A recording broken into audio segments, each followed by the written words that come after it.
Neçe yaş kırdınız özünüz? Meni yesham menden cho'ng. Adamdan kichik. May qo'shiqimda yo'g'on kitap qilma, bu bilim ma bu. Ishlatmay turaverdim, shu poqaylik dedi. Biz adette ustab kelsiniz, ne mi yeysiz siz? Talqon bilan qurib ketgan pirani kiyman.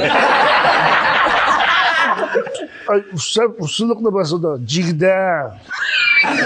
Tuxumni sevka. Keşte adette şu kanda uxlaysiz siz uxlaganda. Kech uxlagan vaqtimda putimni beshim qo'yib yotaman. Biz göçbeş yiysiniz, bundan ziyan kıldığı yerleriniz var mı? Go'sht yesam, so'mkin tashiydim qara. So'mkin tashiydim. Undan keyin yo'l mansam, yo'l kenimda qoladi. O'zim bilansam, siz olji deydigan bir dori var, shuni ichib bering dedi. Men bu 3 oy sungancha. Meni uradi-sa, urib qo'yma. Tilla desa, uzatda tillayolmayman qaraman.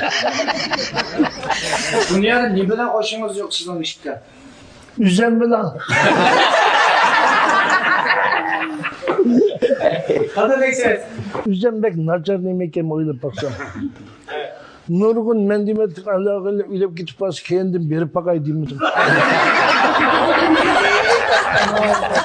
Qanday bir ko'nab qoldingmi, qanday ovoz yaxshimikan deyolmadim.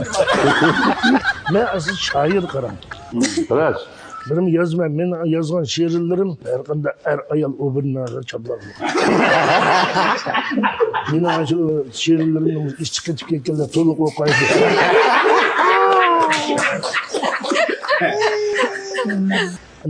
She'rni o'qay ya. Su içkende unutma kuduk kazganına tümüçülü işiltidi yoğun bazganına.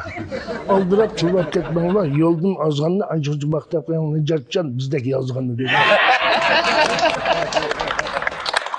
Üzerime cık okumagan birinci sınıfta okuyadı belki. Kim içilip gittim. İnandıkın toktap üzerime okuyanmagan nimem ne? Ballıdın toluklaydı bir oğlanı. Şöyle âli mektepte okuttım.